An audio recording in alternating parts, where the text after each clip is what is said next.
Sekali lagi selamat pagi, salam sejahtera untuk kita semua. Selamat hari Natal. Dan sekarang saling jabat tangan. Paling kurang cari 4 orang. Ucapan selamat sambil selia gigi. Senyum, kong tu senyum tahan 7 detik. Yoto, haga dia pemuka kong selia tu gigi. Jangan daba jabat tangan di mana, tuh muka di mana, tuh gigi di mana. Yo.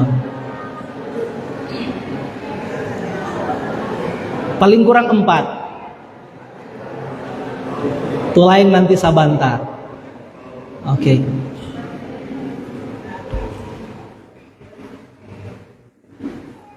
Dulu orang masih anak-anak, orang tua bilang ini har besar. Kalau orang Tombulu, har besar. Hari yang istimewa, hari lahirnya Yesus Kristus. Tapi ada perbedaan istilah yang orang mesti hati-hati. Kalau orang bahasa di sini, bahasa hari-hari orang Minasa, hari lahir kadang-kadang juga disebut hari apa? Hari ulang tahun, hari lahir biasa orang dia bilang hari apa? Hah? Hari jadi. Nah itu dia beda. Kalau torang manusia, semua torang boleh disebut hari lahir itu ganti dengan hari jadi. Tapi Yesus tidak boleh. Yesus boleh bilang hari lahir, tapi itu bukan hari jadinya Yesus. Karena dia tidak dijadikan. Dia dilahirkan, dia tidak dijadikan. Sudah paham?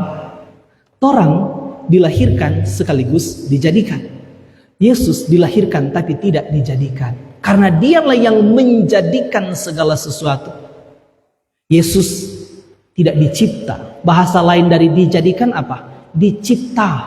Yesus itu tidak dicipta, dia itu dilahirkan. Nah itu hal yang saya kira penting. Boleh orang pakai bahasa hari jadi untuk orang saja. Tapi tetap berhati-hati karena selalu memang hari jadi itu maksudnya hari dicipta. Tahu? Tapi tentang Yesus, orang tidak boleh bilang ini hari jadinya Yesus. Memang ada tuh lagu anak-anak yang kan tak salah ada begitu dia bunyi kan mana sekolah minggu. Hari jadinya Yesus itu bagaimana dia lagu? Nah itu toh mungkin juga orang mesti guru-guru sekolah minggu mesti didik lagi. Tuh anak-anak cuma tuh kata jadi ganti jo hari lahir kan tak mengurangi. Natal yang indah DP julukan. Natal yang indah. Nah, jadi jangan bilang hari jadinya Yesus. Nah, torang katu memang hari lahir itu hari jadinya torang. Tapi Yesus hari lahirnya bukan hari jadinya dia. Dia sudah ada dari kekal. Dia tidak dijadikan, dia justru yang menjadikan segala sesuatu. Karena itu orang bersuka cita. Karena itu tadi kita bilang saya jabat tangan, paling kurang 4, kom tahan tuh senyum, paling kurang 7 detik. Nah kenapa? Ternyata ini sudah ada hasil penelitian. Orang kalau senyum, ternyata tuh senyum, saudara senyum dulu. Bagaimana senyum? Tahan 7 detik. Senyum jo yang terbaik. Mari coba di sini, jangan senyum kalau di jalan. Nanti lain orang mau sangka. Senyum kalau kita bilang senyum. Tahan 7 detik. Rupanya ada penelitian, saudara.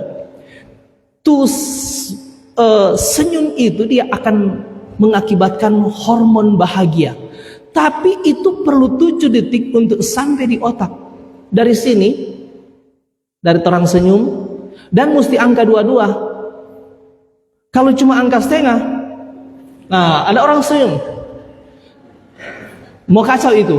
Jadi mesti angka 2 dan untuk ini, dan dia waktu mau sampai di otak untuk mengeluarkan tuh hormon bahagia itu perlu 7 detik. Kalau dia cuma senyum 3 detik,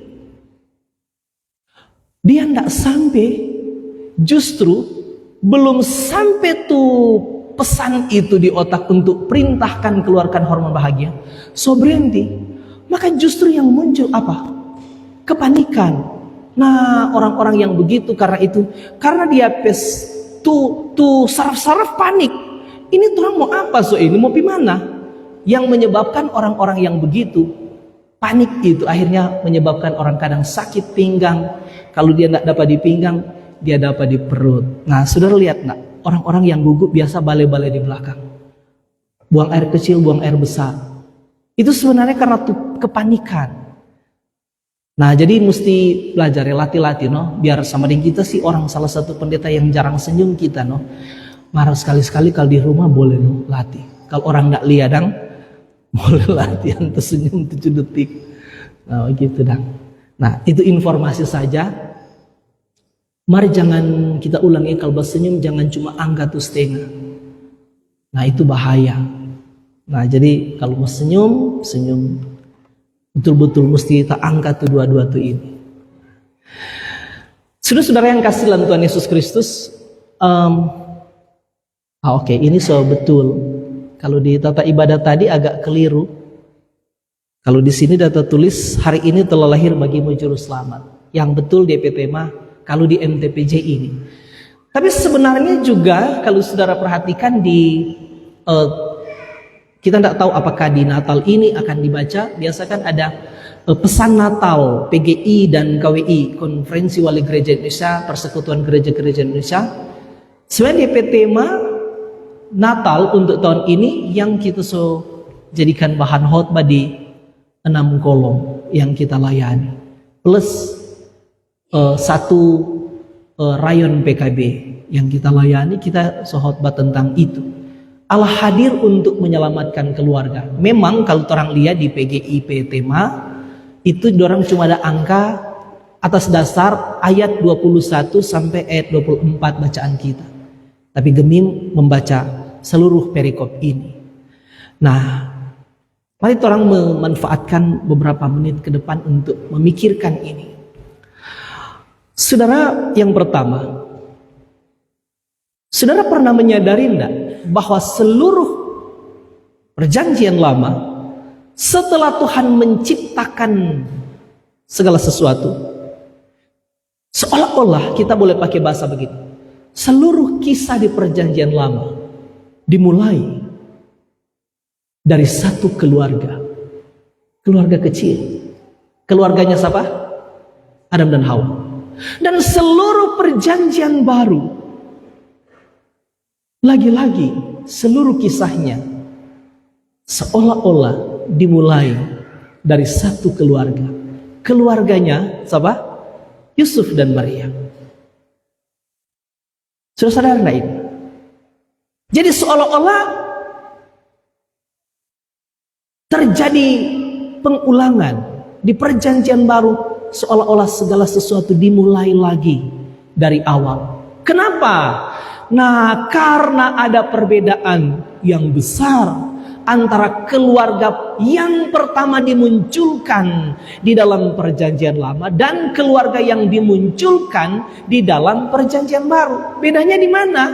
Antara lain, keluarga yang dimunculkan di perjanjian lama dimulai dengan gambaran tentang kondisi keluarga yang begitu harmoni, begitu indah, begitu damai, begitu mengagumkan, begitu mempesona. Tapi akhirnya apa? Berantakan, kacau balau. Tapi sebaliknya, keluarga yang dicatat di perjanjian baru dimulai dengan keadaan yang kacau, keadaan yang berantakan, tapi berakhir bahagia. Saudara lihat itu? Ada kunci lain memang. Kita semua kasih DP poin-poin besar, nanti orang bikin penguraian. Salah satu kunci yang menonjol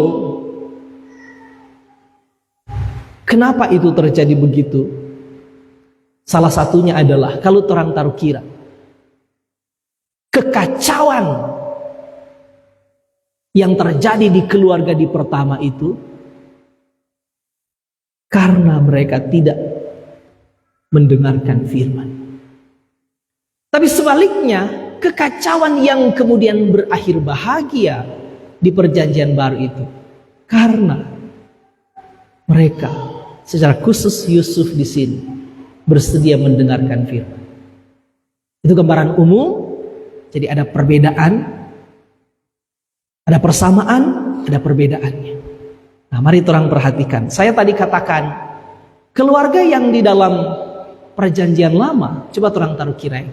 Tuhan menciptakan Adam dan Hawa, lalu Tuhan memberkati mereka, lalu Tuhan kemudian menempatkan mereka di Taman Eden.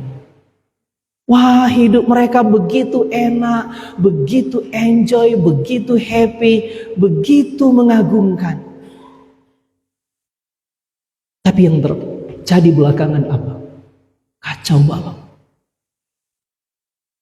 Bahkan kemudian melahirkan seorang anak yang menjadi pembunuh.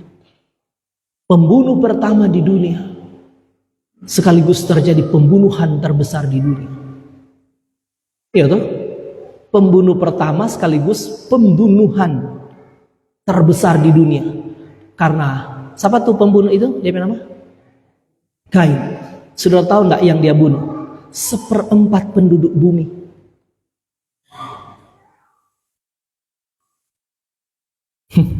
Iya tuh Pak penasihat. Memang 1/4 penduduk bumi. Kan waktu itu manusia baru 4. Iya tuh. Dia bunuh tuh 1, 1/4 dia dah bunuh. Jadi itu pembunuhan terbesar. Iya tuh. Bukan soal kuantitas, tapi soal kualitas. Jadi kalau bandingkan sekarang penduduk dunia ada 8 miliar, 1/4-nya berapa? 1/4. Nah, saudara hitung DP perbandingan itu. Secara kuantitas begitu, tapi secara kualitas yang dia bunuh itu kita bilang tadi, kira-kira 1/4 penduduk bumi. Tapi lihat bagaimana keluarga yang dicatat pertama kali di perjanjian baru ini. Menurut saudara, meskipun kita sudah bilang, coba pikir, coba analisa, coba telah baik-baik. Apakah keluarga yang dicatat di sini keluarga yang sedang baik-baik saja?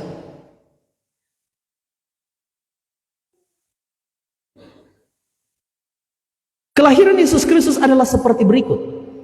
Pada waktu Maria ibunya bertunangan dengan Yusuf, ternyata ia mengandung dari Roh Kudus sebelum mereka hidup sebagai suami istri. Karena suaminya Yusuf seorang yang tulus hati dan tidak mau mencemarkan nama istrinya di muka umum, ia bermaksud menceraikannya dengan diam-diam. Saudara menangkap kesan 2 ayat pertama ini apa? Dorang lagi happy, dorang lagi bahagia, dorang lagi berbunga-bunga, dorang lagi damai, nyanda. Sebelum orang lanjut memang perlu ada istilah-istilah yang orang pahami.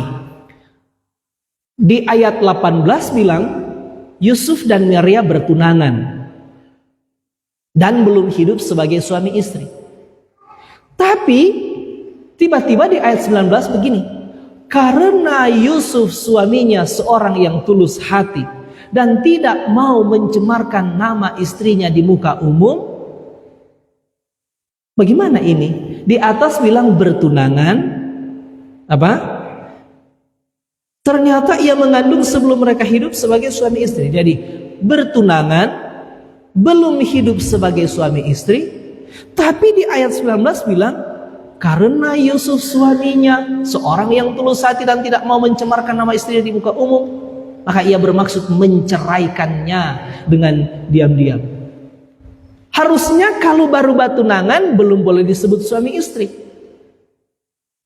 Harusnya kalau baru bertunangan kongnya ndak mau lanjut ini pertunangan, ndak disebut perceraian. Iya toh? Saudara, so pernah dengar ada orang so tunangan. Nah, memang kalau orang ke bahasa di sini bertunangan itu apa? So boleh ndak kalau di bahasa orang Minahasa? Bertunangan, orang yang bertunangan so boleh disebut suami istri? Belum boleh. Kapan seseorang boleh disebut suami istri? Nanti kalau sudah menikah. Jadi kalau baru di tahap bertunangan, mereka belum hidup sebagai suami istri. Dan kalau misalnya tunangan itu tidak akan lanjut, batal, apakah harus menggunakan istilah perceraian? Di sini ada ndak di Kauneran? Sobat tunangan mar ndak jadi? Ada. Waktu proses pembatalan perlu pergi di catatan sipil? Nyanda. Perlu panggil hamba Tuhan atau paling kurang BPMJ? Ndak ada. Kadang-kadang ya sudah lewat begitu, no, baku badiang sudah selesai bercerita bye-bye. Ndak perlu menggunakan istilah bercerai. Tapi di dalam budaya orang Yahudi pada waktu itu, bertunangan itu sudah melalui proses hukum, baik hukum di dalam agama maupun hukum sipil. Sehingga sekalipun mereka baru di tahapan bertunangan, mereka sudah memiliki status sebagai suami istri, tetapi belum boleh hidup sebagai suami istri. So boleh disebut suami istri, mar belum boleh hidup sebagai suami istri, belum boleh tinggal bersama, apalagi tidur bersama. Belum boleh.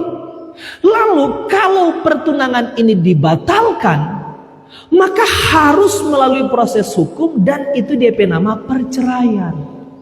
Jadi saudara tidak usah kaget dengan istilah yang muncul sini. Memang ada perbedaan bahasa, perbedaan budaya, perbedaan pemahaman. Kalau orang di sini tidak seperti itu kan? Nah, di masa-masa mereka bertunangan itu Alkitab bilang, oh tiba-tiba, coba saudara, coba ini membayang-bayangkan saja. Saudara misalnya sebagai laki-laki, yang perempuan tidak usah bayangkan sebagai laki-laki, yang laki-laki ya.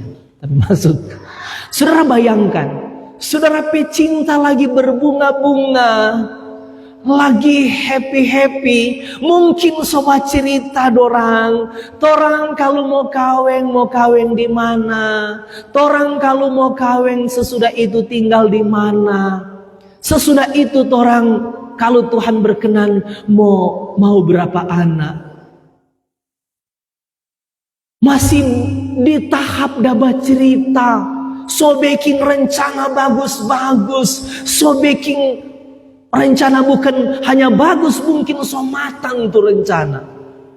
Tiba-tiba entah siapa yang lebih dulu tahu, apakah Maria yang secara sengaja datang berinisiatif memberitahu, atau Yusuf yang lebih dulu tahu berdasarkan penglihatannya. Terserah, Alkitab tidak tulis semua, tapi saudara bayangkan bagaimana Yusuf perasaan ketika dia lihat orang yang paling dia sayang, dia belum korek, belum bikin apa-apa, tiba-tiba datang. Mungkin Maria yang datang. Orang menduga saja kan, dia betul kata, nanti orang tanya, Pak Yusuf dan Maria kalau orang sebaku dapat, siapa lebih dulu tahu. Tapi saya membayangkan, saya menduga mungkin Maria yang datang. Yusuf, ada waktu mau bilang pangana, apa itu? Mana bikin tegang pak kita? Mana mau bilang cuma mau bilang itu sesuatu, nape muka lain? Iyo marah yang marah. Iyo apa? Mana bikin lebih kita gugup? Bilang juga. Mari kita takut ya. Apa bilang? Mungkin begitu. Kita so hamil. Saudara kira-kira Yusuf bertanggapan apa? Haleluya puji Tuhan, kita ndak kore pangana kage-kage so hamil. Kira-kira begitu? Nyandak mungkin. Kita yakin ndak mungkin. Dia laki-laki normal. Sama dengan Maria. Patut diduga mereka mengalami pertengkaran hebat. Mereka konflik panas. Kenapa? Bagaimana bisa diterima dengan akal sehat? Bagaimana mungkin kita tidak ingin apa-apa? Selama ini kita menjadi laki-laki yang baik. Dan kita tahu ngana selama ini laki-laki yang baik. Dan ngana mungkin. Kita tambah mungkin. Tapi mudah-mudahan begitu. Betul. Yusuf bilang, ngana ini kita pecinta pertama dan terakhir. Kita tidak pernah kenal perempuan lain. Tidak pernah batonak dengan perempuan lain selain ngana. Tega ngana bikin begitu. Bagaimana bisa dijelaskan ini? Tidak pernah ada cerita atau pengalaman di masa lalu di perjanjian lama ada peristiwa yang mirip. Tidak pernah ada literatur yang bisa dipakai sebagai rujukan untuk membenarkan keadaannya. Tidak ada teori yang bisa diterima dengan akal sehat untuk mendukung bahwa yang dia lakukan ini tidak sesuatu yang salah. Sampai di situ sekali lagi kita bilang, coba saudara bayangkan, apakah orang sedang baik-baik saja? Memang kata Alkitab tidak tulis semua. Karena kalau Alkitab mau tulis semua, ini kisah jadi firman Tuhan. Wah. Sampai di beberapa kolom yang kita dah pimpin, kita bilang, ada tuh lagu apa itu saja saya contoh di kolom ini. DP-nya ada begini. Na na na na na na na na na na na na na na na na na na. Lagu apa DP judul? Ya? Ya? DP judul lagu apa? Agunglah kasih Allahku. Mari nanti saudara periksa kalau saudara ada tuh daftar lagu itu, lihat DP ayat 2 atau ayat 3 kalau tidak salah. DP syair kira-kira begini dah. Andaikan laut tintanya, andaikan langit jadi kertasnya, andaikan semua ranting jadi penanya, dan andaikan sekalian orang ini jadi penulisnya, tetap takkan sanggup mengungkapkan betapa besarnya kasih Allah. Yohanes pernah bilang hal yang hampir mirip. Kalau seandainya seluruh firman Tuhan itu ditulis menjadi buku, maka dunia ini tidak akan cukup untuk menampung seluruhnya. Yang orang baca di sini adalah kesimpulan-kesimpulan. Tapi dari kesimpulan-kesimpulan ini orang berani menduga keluarga pertama ini tidak sedang baik-baik saja. Buktinya adalah dorang semua cerai. Saudara pernah dapatin enggak? Keluarga yang lagi baku-baku sayang, baku-baku baik, enggak pernah ada masalah, nyandak pernah ada pergumulan, kage-kage cerai.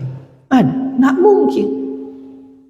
Maka berarti mereka betul-betul telah melewati pergumulan yang hebat.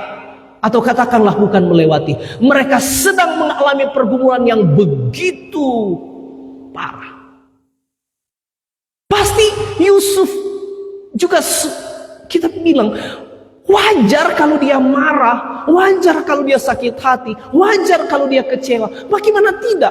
Dia pecinta lagi mekar, dia pecinta lagi berbunga-bunga, dorang sayang lagi betul-betul sedang indah-indahnya. Tiba-tiba dengar kabar ini. Saudara coba misalnya, anggap ini orang belum tahu ini cerita ini dah. Anggap orang tidak pernah tahu. Andai tidak pernah ada. Ini cuma andai meskipun tidak ada itu. Tapi andai tidak tahu, andai orang tidak pernah dengar ini kisah. Coba saudara, laki-laki, kalau seandainya terjadi begitu. Saudara senang, saudara senyum, saudara bahagia, saudara langsung bilang puji Tuhan, haleluya. Nyanda. Marah dia. Dan mungkin juga tuh Maria sambil menangis-menangis menjelaskan, kita ini ndak bikin salah apa-apa. Kita ndak tipu pangana Yusuf. Dan itu Tuhan, kita juga ndak tahu, kita juga sulit menjelaskan karena awalnya juga kita susah menerima ini. Tapi Tuhan datang melalui malaikat lalu bilang, kita akan dipakai, kita kandungan akan dipakai untuk menjadi sarana melahirkan Yesus Kristus. Kita juga awalnya susah mau terima, apalagi mau jelaskan pangana. Kita cuma minta satu pangana. Percaya kita tidak badusta pangana. Tapi Yusuf bilang, enggak. Sudah enggak usah jelaskan. Enggak usah. Sudah enggak usah jelaskan. Sudah sampai sini tuh orang. Kuat tuh dugaan? Bisa beralasan tuh dugaan begini? Iya. Karena buktinya, dorang semua cerai.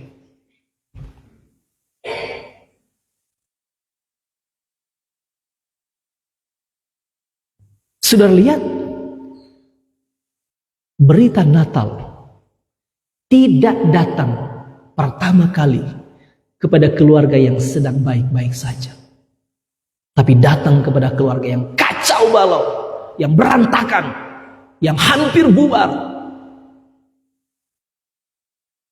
Mungkin juga sambil menangis-menangis, tuh Maria pulang, tuh Yusuf juga pulang.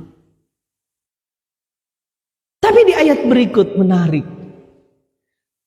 Ayat 19. Karena Yusuf suaminya seorang yang apa kata Alkitab bilang? Coba sudah lihat. Karena Yusuf suaminya seorang yang apa?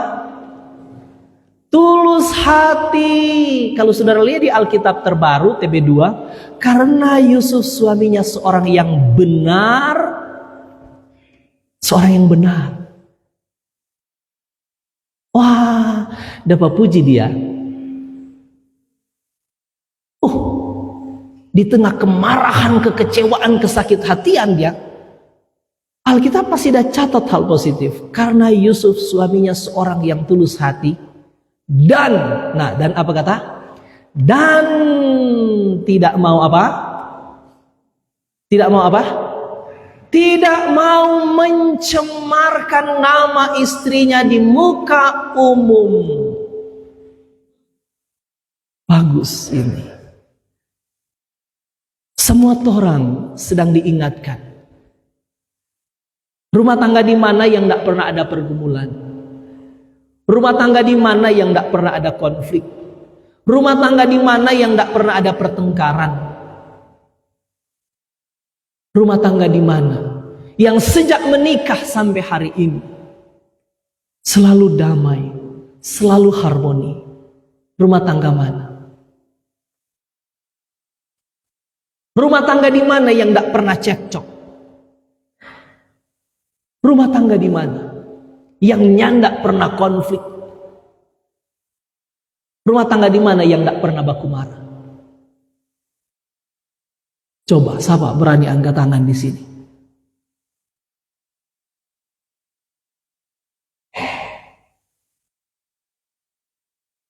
Semua. Tapi menarik di sini. Alkitab bilang, karena Yusuf suaminya seorang yang tulus hati atau seorang yang benar, dan dia tidak mau mencemarkan nama istrinya di muka umum. Nah, ini poinnya. Saudara, semarah apapun, sesakit hati apapun, sekecewa apapun, ini panggilan pertobatan bagi kita semua. Semarah apapun saudara kepada istrimu, kepada suamimu, bapak-bapak diingatkan, ibu-ibu diingatkan, orang tua diingatkan, anak-anak diingatkan, orang semua diingatkan. Semarah apapun, sesakit hati apapun, jangan sampai. Dia bahasa hari-hari kalau orang boleh baking lebih sederhana, tidak mencemarkan nama istrinya di muka umum. Dia bahasa hari-hari apa? Sudah boleh pikirkan, dia bahasa yang lebih gaul, bukan lebih gaul, lebih ke kita apa? Kira-kira apa? Hah? Ya? Nah, itu dia. Semarah apapun, dia hendak sampai tega bikin malo dia istri di muka umum. Dia hendak obral, dia hendak jual. Semarah apapun saudara kepada istrimu, kepada suamimu, kepada orang tuamu, kepada anak-anakmu, kepada kakak beradikmu. Wah, baku bataria di jalan. Nah, pusing orang mulia. Kiapa, ngana malu. Tanpa malu mengumbar masalah rumah tangga ke publik, menjadi tontonan publik. Baku jual ini. Sekarang so lebih hebat tuh tanpa baku jual. Kan bahasa lebih sederhana ini, tidak mau mencemarkan di muka umum. Dia malu, dia jual, dia umbar di publik. Sudah, orang malu-malu semua, orang rusak-rusak semua, hancur-hancur sekalian. Berapa banyak di antara kita? Oke, semua orang pernah gagal, semua orang pernah jatuh, semua orang pernah hilaf, semua orang pernah menyimpang. Tapi Natal ini memanggil kita untuk kembali kepada prinsip-prinsip berumah tangga yang benar. Amin. Jangan baku jual. Kakak adik baku jual. Kakak adik baku obral. Orang tua dengan anak baku jual, baku obral. Suami istri baku jual, baku obral. Sehebat apapun masalah rumah tanggamu, jangan itu dibawa di ranah publik, apalagi di ranah hukum.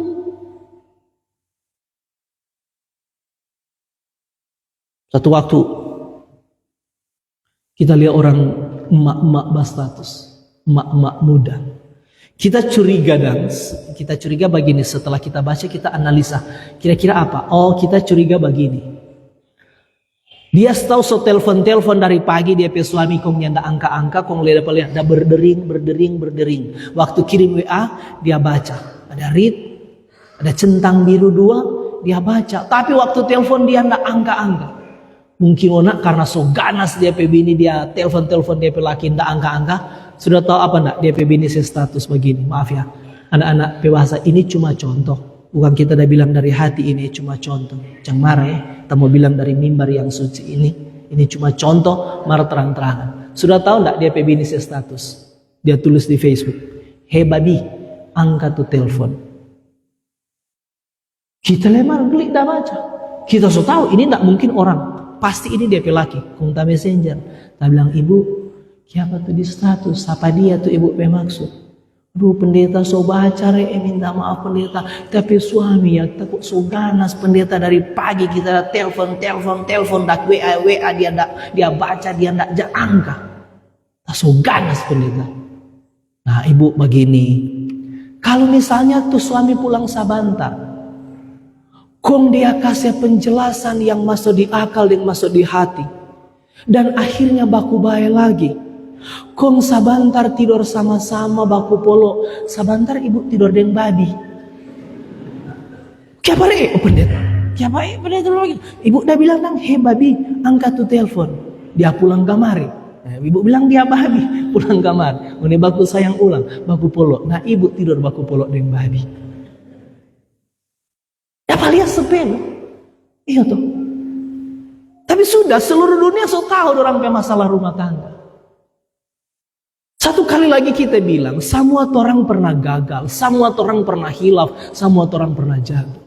Tapi harusnya Natal terus menggetarkan hati kita untuk kembali kepada kemauan Tuhan. Amin. Mari orang sama-sama bergumul, Tuhan, tolong orang, latih orang kerohanian, minta terus. Kita lewat waktu bicara ini sebenarnya tidak enak. Karena kita juga masih sering gagal. Kita masih sering jatuh. Kita masih sering hilaf. Tapi oke. Mari orang sama-sama berubah. Mari orang sama-sama bertobat. Sehingga saya katakan di tempat lain. Kalau firman ini tidak cukup menggetarkan hati kita. Tidak cukup kuat menarik kita kepada pertobatan. Mungkin tanya ulang, tuh orang ini masih orang Kristen atau nyanda? Jangan-jangan tuh orang sebenarnya cuma penumpang gelap di dalam gereja. Jangan sampai baku jual, baku sumpah. Ini batas, ngana lewat, ngana mati. Kita lewat, kita mati. Mulai sekarang putus orang. Kita sudah mau akui ngoni orang pe saudara, jangan bilang-bilang orang ngoni pe kakak, ngoni pe anak. Saya berharap kalau itu terjadi antara kita, Natal hari ini memanggil kita untuk bertobat, minta maaf. Kenapa Allah peduli dengan perkara-perkara begitu? Karena itulah memang tujuan Natal. Allah hadir untuk menyelamatkan keluarga. Yesus lahir untuk menyelamatkan keluarga. Amin. Berdoa ya, minta Tuhan bebelas kasih Tuhan. Kalau nanti kita dengan tapi istri baku marah, kalau nanti kita pe suami dengan baku marah, Tuhan jaga kita pe hati. Jangan sampai muncul niat kita jual pada dia, kita obral pada dia, kita permalukan dia di muka umum. Orang tua anak juga begitu. Ini bukan cuma soal relasi suami istri, tapi orang tua anak. Alkitab kasih pujian, oh haleluya, karena Yusuf suaminya seorang yang baik hati. Marah dia, kecewa, sakit hati, tapi masih ada tulis baik hati dan tidak mau mencemarkan nama istrinya di muka umum. Satu kali lagi kita bilang, mari orang, sehebat apapun masalah-masalah rumah tangga, jangan dibawa ke ranah publik, apalagi di ranah hukum. Belajar dari orang yang sangat sederhana dan dipakai Tuhan luar biasa, Yusuf. Oke, sampai di situ dia dapat puji. Tapi apa dia langkah selanjutnya? Karena Yusuf suaminya seorang yang tulus hati dan tidak mau mencemarkan nama istrinya di muka umum. Apa dia kalimat berikut? Ia bermaksud, apa kata? Menceraikan istrinya dengan diam-diam. Kalau langkah pertama bagus enggak? Dia baik hati, dia sabar, dia telan tuh sakit hati. Biar juga kita tanggung, enggak apa-apa. Ngana sudah juga saya penjelasan Maria. Tetap kita enggak mau terima. Mar sampai sini jodoran. Biar juga kita tanggung ini. Sudah, masing-masing juga cari jalan. Tapi Alkitab bilang, langkah berikut yang dia bikin apa? Dia bermaksud menceraikannya dengan diam-diam. Langkah pertama bagus. Langkah pertama dipuji oleh Tuhan, iya. Langkah kedua, bagaimana? Bagus enggak dia langkah kedua? Bermaksud menceraikan istrinya dengan diam-diam. Bagus enggak itu? Bagus? Nyandang. Buktinya Tuhan datang cegah. Jadi ini tidak sama dengan kita dah singgung di satu kolom, tidak sama dengan motonya atau slogannya Pegadaian. Pegadaian ke slogan bagaimana ya? Mengatasi masalah tanpa masalahnya enggak. Ini dia atasi satu masalah, tapi akan muncul masalah baru. Betul-betul dia seolah terperangkap keluar dari satu masalah, tapi siap-siaplah dia akan menghadapi masalah baru. Tapi puji Tuhan, detik-detik dia mempertimbangkan hal itu, Tuhan datang melalui malaikat. Semarah apapun, sebesar apapun itu konflik, mari orang terus bergumul. Betapa gampang zaman ini, seolah-olah cerai adalah salah satu atau satu-satunya jalan yang dipilih. Bukan hanya soal hubungan suami istri, tapi soal kakak adik, orang tua anak. Mulai sekarang orang sondak basudara. Mulai sekarang jangan panggil kita ngana pe kakak, jangan panggil kita ngana pe adik. Mulai sekarang ngoni bukan orang pe orang tua. Mulai sekarang ngoni bukan orang pe anak. Urus diri masing-masing. Sampai mati. Nggak. Wah. Tunggu ayam kincing. Katamu akui. Nggak. Pokoknya nggak. Datang hukum tua, datang hamba-hamba Tuhan, datang diaken, datang penatua, datang penggembalaan. Nggak. Pokoknya nggak.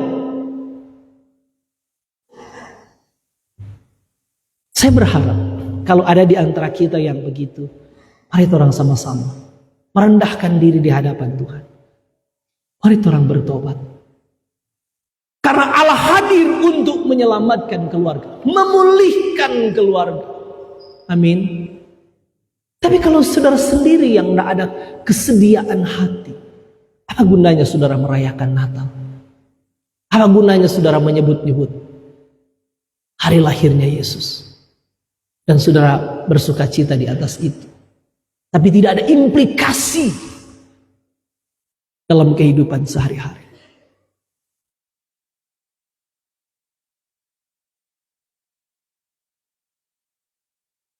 Malaikat Tuhan datang, cegah. Yusuf, jangan. Jangan engkau menceraikan dia.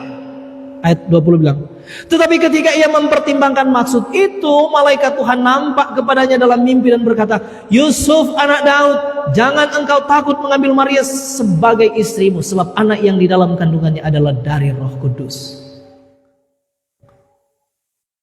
Di saat-saat dia hampir putus asa, hampir cerai, datang Tuhan melalui malaikat kasih penjelasan. Yusuf, sabar, salah ngana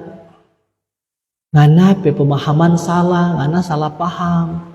Sebenarnya tu Maria ndak tipu pangana. Tu Maria itu baik-baik dia.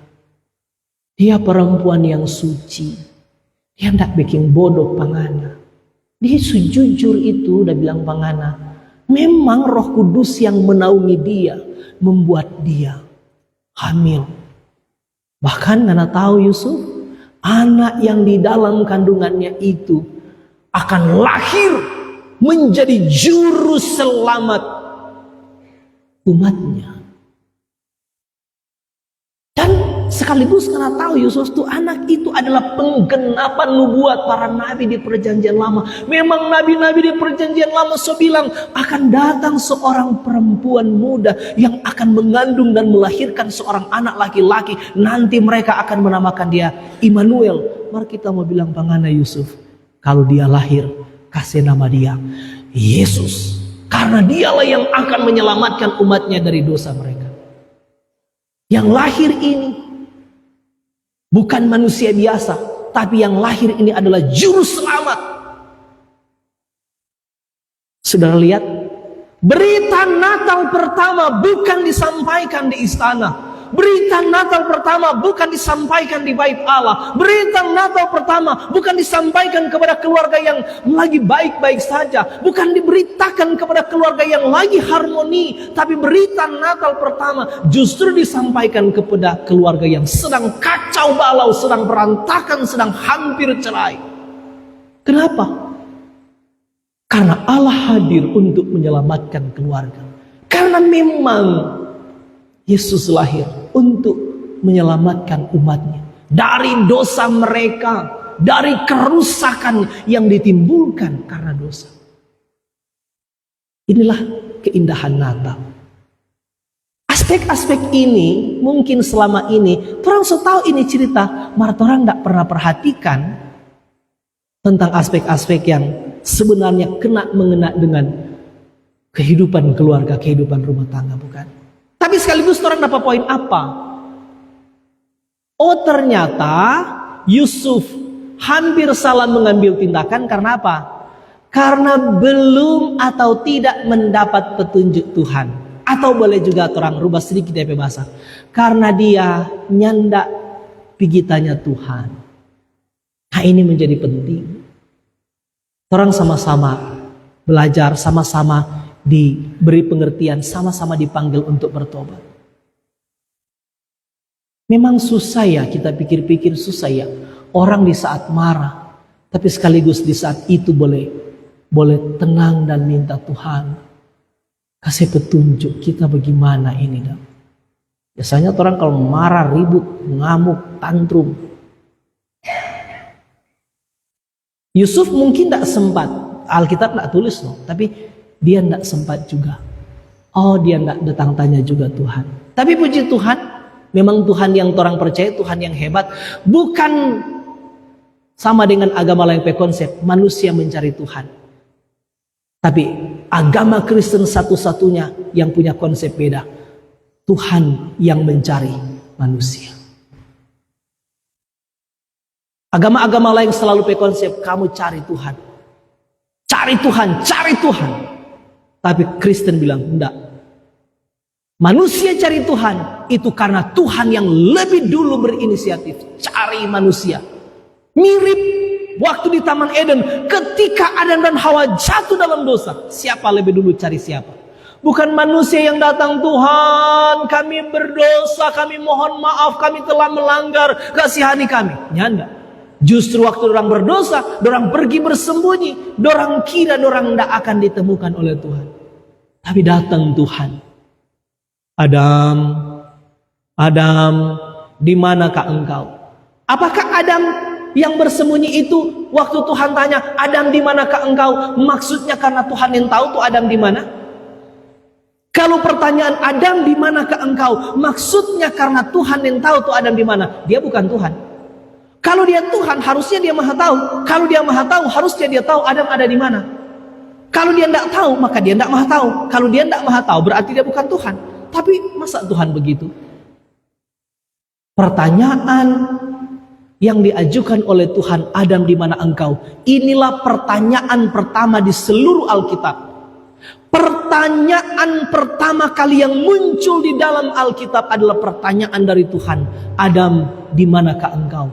Ini pertanyaan bukan tentang ketidaktahuan Tuhan tentang posisi Adam. Tapi ada seorang teolog, saya dengar Pak Pendeta Stephen Tong bilang, ini adalah pertanyaan penghakiman. Seolah-olah Tuhan sedang dari tempat yang jauh dia menghakimi Adam.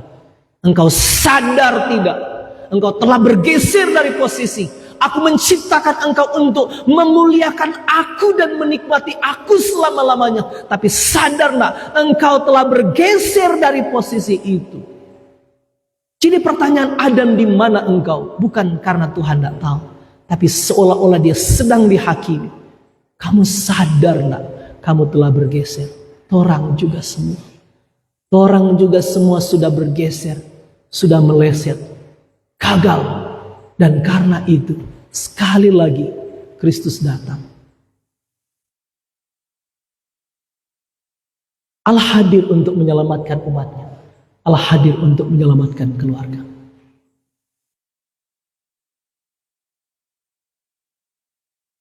Minta no Tuhan kasih petunjuk. Tuhan mau bagaimana dan kita?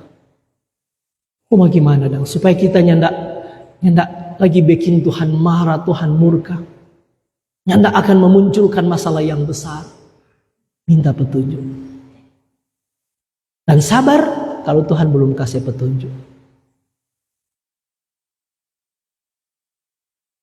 Kalau sampai orang mati Tuhan tidak kasih petunjuk. Mungkin sudah. So apa ya? So itu anak Tuhan berjalan. Kalau memang so berdoa bergumul kok belum ada tanda mau pulih bagaimana ini hubungan. Tapi selama orang masih diberi kesempatan, terus bergumul, terus minta Tuhan bagaimana. Orang perlu anugerah, orang perlu petunjuk. Satu kali lagi kita bilang kalau setelah mendengarkan ini saudara tetap mengeraskan hati. Hati-hatilah. Poin terakhir. Ayat 20. Ayat 24. Sesudah bangun dari tidurnya, Yusuf berbuat seperti yang diperintahkan Tuhan kepadanya. Ini dia. Bagus. Coba taruh kira. Sesudah bangun dari tidurnya, Yusuf berbuat seperti persis apa yang Tuhan perintahkan. Yusuf, jangan secerai pada dia. Jangan bertindak. Jangan ikuti apa yang engkau niatkan dari awal. Setelah Tuhan terangkan segala sesuatunya, lalu Alkitab bilang apa? Setelah dia bangun, dia berbuat seperti. Ini maksudnya apa? Dia taat. Dia rendah hati. Dia dengar. Dia dengarkan firman Tuhan. Dia dengarkan petunjuk Tuhan. Dia tidak bantah. Tuhan yang tahu kok kita bisa sakit hati. Berapa banyak orang yang begitu? Dinasehati. Pendeta enak banasehati. Pendeta tidak tahu tuh kita tidak alami. Penatuan yang tahu kuat tapi pengalaman. Diaken yang tahu tapi masalah rumah tangga. Gampang kamu bercerita begitu. Coba ngoni dulu yang alami. Ya sudah. Kamu membantah. Berapa banyak orang begitu? Dinasehati, diberi pengertian, diberi firman. Saya bilang Yusuf boleh. Oh dia kuat Yusuf pendeta. Kita bukan Yusuf. Maria boleh. Dia kuat Maria. Kita bukan Maria. Oh bagaimana Fiana kalau sebegitu? Kamu membantah. Waktu Yusuf dengar. Dia tidak bantah, dia tidak tambah, dia tidak kurang. Kadang-kadang tuh serupa-rupa cara. Pendeta yang tahu tuh kita ada alat. Pendeta kuat yang tahu bagaimana dia ada bikin pak kita. Pendeta enak bahasa nasihat. Penatua sudah bahasa nasihat. Gampang tuh dia akan bicara. Coba dulu ngoni yang alami. Berapa banyak orang begitu? Yusuf boleh kan? Tapi Alkitab bilang, enggak. Dia bangun, dia bilang, oke Tuhan. Kita dengarkan. Oke, kita ternyata salah. Kita yang keliru. Dia rela, dia rendah hati, dia mau taat. Belajar untuk orang tiru tuh teladan iman dari Yusuf. Ini lebih banyak memberi refleksi-refleksi positif bagi kita. Bagaimana orang punya perjalanan berumah tangga selama ini. Jarang kan tuh Natal. Seolah-olah bukan Yesus tuh fokus ini. Orang so bicara 1 bulan ini tentang Yesus. Tapi sekali ini orang bicara tentang apa yang menjadi dampak yang ditimbulkan oleh kehadiran Yesus. Lihat. Begitu seriusnya Allah. Begitu seriusnya Dia tidak ingin keluarga ini berantakan.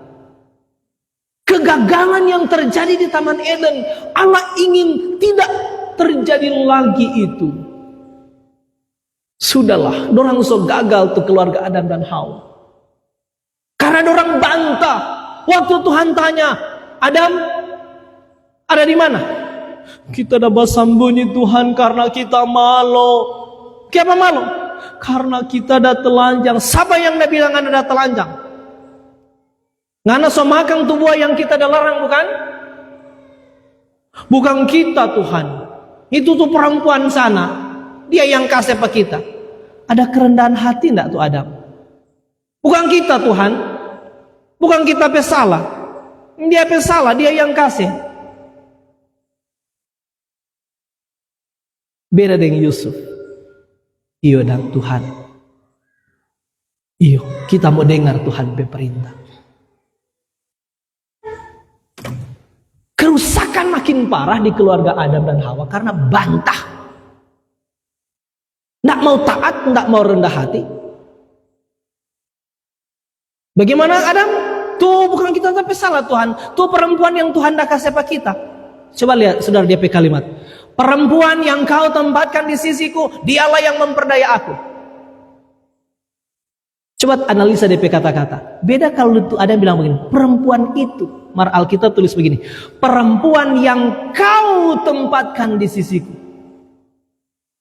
Saudara dapat pengertian baru situ? Bukan perempuan itu yang memberikan, tapi perempuan yang kau tempatkan di sisiku, dialah yang memperdaya aku. Jadi secara langsung dia salahkan Hawa, secara tidak langsung dia salahkan siapa? Nah itu dia. Dia lempar tuh salah ini pas apa? Bukan cuma Pak Hawa, dan Pak Tuhan. Coba lihat tuh Adam pe kegagalan. Tuhan tidak ingin hal itu terulang. Lalu apa Alkitab bilang? Sesudah bangun dari tidurnya Yusuf berbuat seperti yang diperintahkan Tuhan kepadanya. Ia mengambil Maria sebagai istrinya. Wah, dia tidak bantah, dia tidak tambah, dia tidak kurang, dia taat. Ia mengambil Maria, dia pergi. Maria, kita minta maaf. Kita yang salah.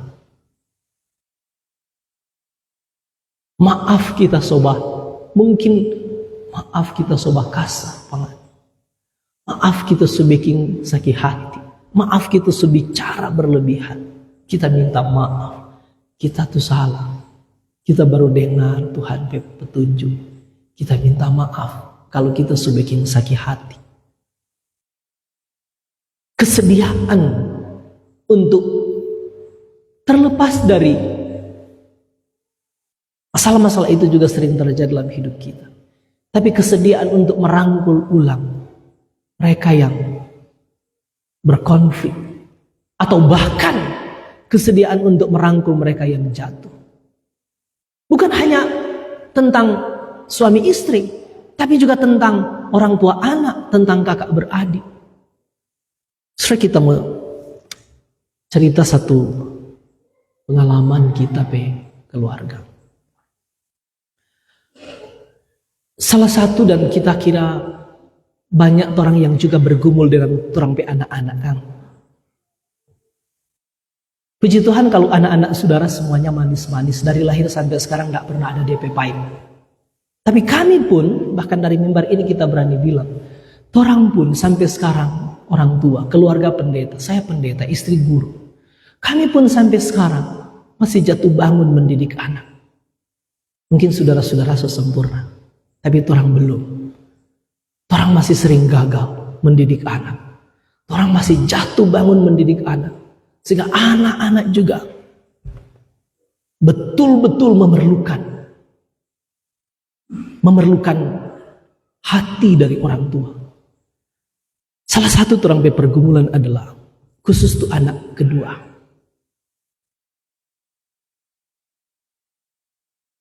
Berapa kali dari kelas 4, kelas 5, wah kalau terima rapor, dapat laporan, dapat pemberitahuan dari guru, kadang-kadang dari teman-teman, yang sebenarnya sebagai papa, aduh, ini sangat tidak mengenakkan.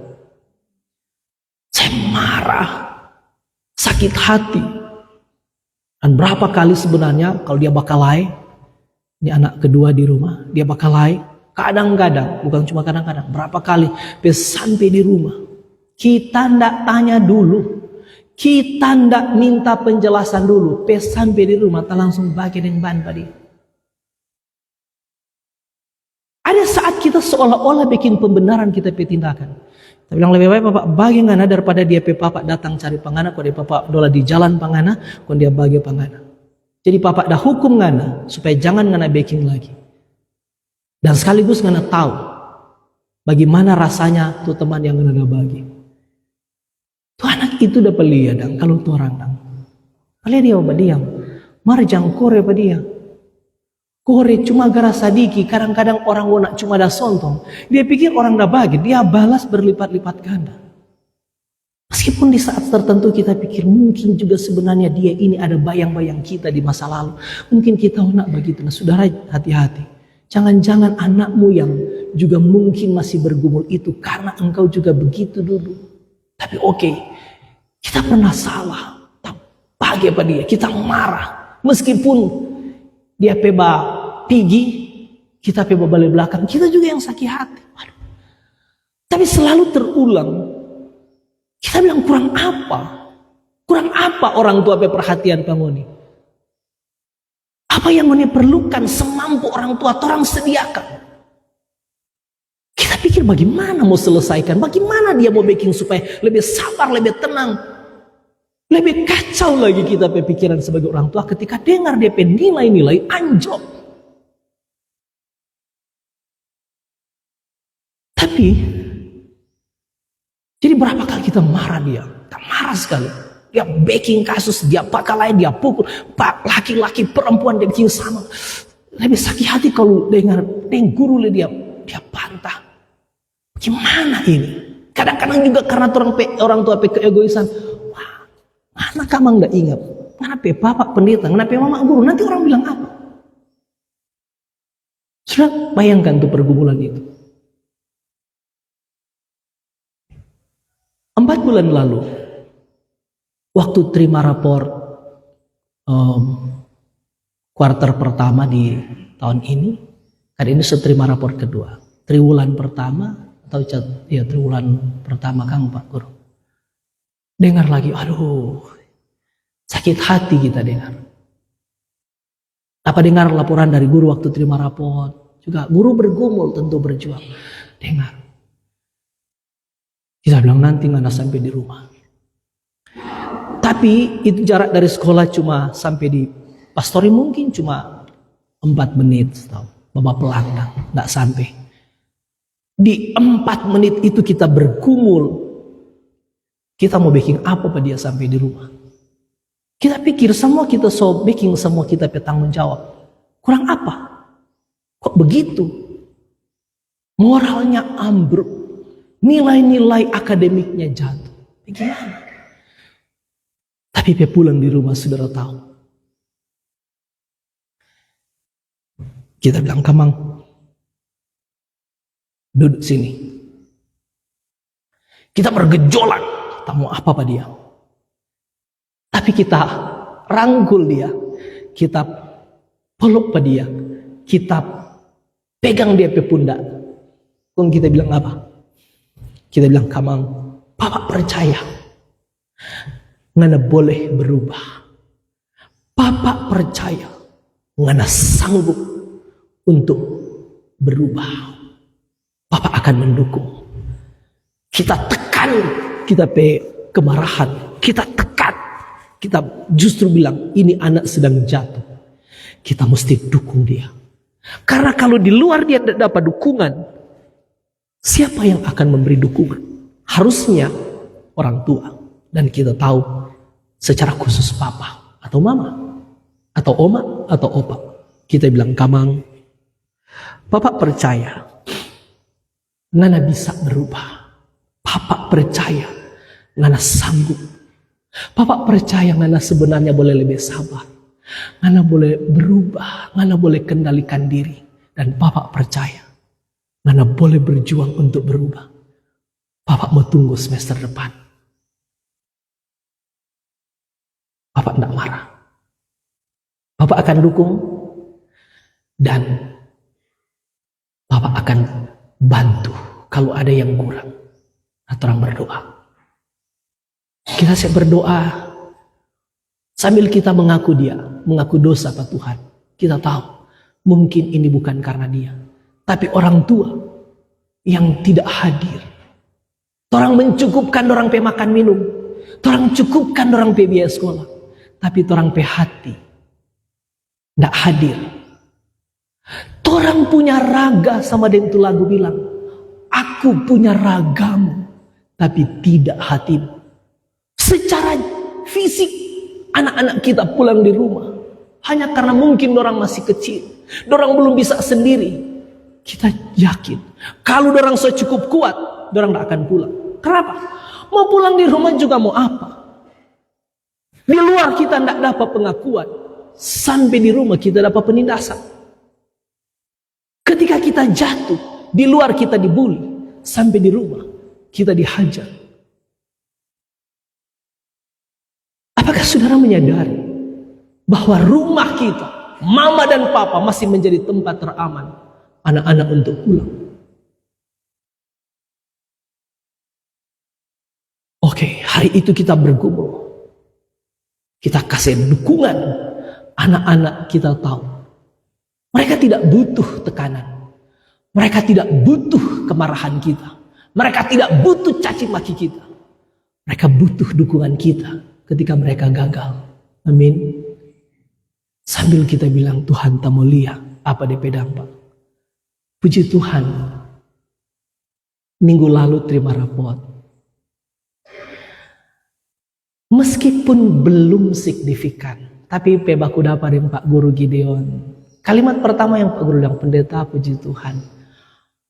Pendengar itu kita bilang, wah ini beda dengan kalimat 4 bulan lalu. Belum signifikan. Tapi laporan dari Pak Guru, Pak Pendeta, kita tidak tambah ini nilai, kita tidak kurang. ini nilai penilai murni. Dan berubah dia ini 3 bulan terakhir pendeta, meskipun belum signifikan, mar setidaknya sondak sama dengan lalu-lalu. Itu pengakuan dari Pak Guru. Pak Guru Gideon ada. Berubah dia, meskipun sedikit, dia berubah. Kadang-kadang bergejolak tapi sondak sama dengan lalu. Ada perubahan, lebih tenang, lebih sabar, lebih bisa mengendalikan diri. Lebih baik dengar, tuh hari pendeta dia tidak dengar dengan kita. Tapi akhir-akhir ini 3 bulan ini mulai berubah. Dan puji Tuhan, DP nilai juga agak naik.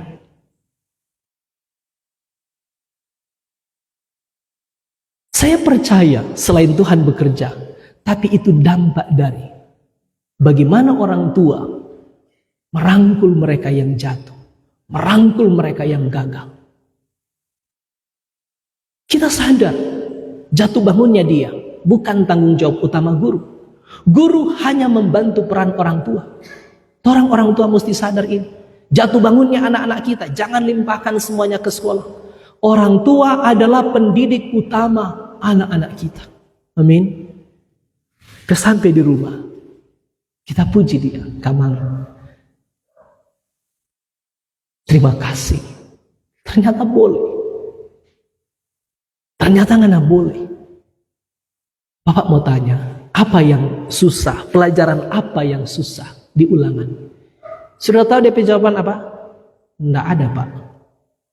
Saya mengerti satu hal. Kalau saudara jadi pagi itu saudara pe anak, apa yang saudara bisa tangkap? Kita menangkap ini. Ini anak bukan nggak paham, tapi nggak peduli. Yang hari-hari lihat DP perkembangan akademik pasti Pak Guru Gideon. Kita simpulkan, oh itu dia DP soal. Bukan gak paham dia, tapi DP soal kalau dia paham mar dia gak peduli. Itu DP kawat. Kita tanya, jadi itu pelajaran yang paling susah di ulangan apa? Dia bilang gak ada, Pak. Semua boleh. Dia tidak bilang, mari kita yang simpulkan. Selama ini, dia bukan tidak paham. Tapi dia tidak peduli. Seolah-olah mungkin dia tidak bilang Pak orang, pusing amat. Mau jadi apa? Ya apa susah mau atur-atur Pak kita. Tidak ada lekok yang dukung. Waktu kita gagal, waktu kita jatuh. Orang tua perlu menyadari ini. Ini inspirasi dari tindakan Yusuf. Setelah dia dengar firman Tuhan. Dengan rendah hati, dia pergi rangkul tu Maria, mengambil ulang. Ini kata ini penting, orang aplikasikan ke dalam banyak relasi. Rangkul mereka yang jatuh, suamimu yang gagal, istrimu yang gagal, anak-anakmu yang gagal, rangkul mereka. Tetapi dia tidak bersetubuh dengan Maria sampai melahirkan Yesus. Ini tentang apa? Kekudusan, kerendahan hati, ketaatan dan kekudusan menjadi kunci penting rumah tangga kita dipulihkan. Karena Allah hadir untuk menyelamatkan keluarga. Amin. Tuhan memberkati orang semua. Selamat hari Natal, Pakatuan, Pakalawiran. Kalau masih ada puji-pujian, diberi kesempatan.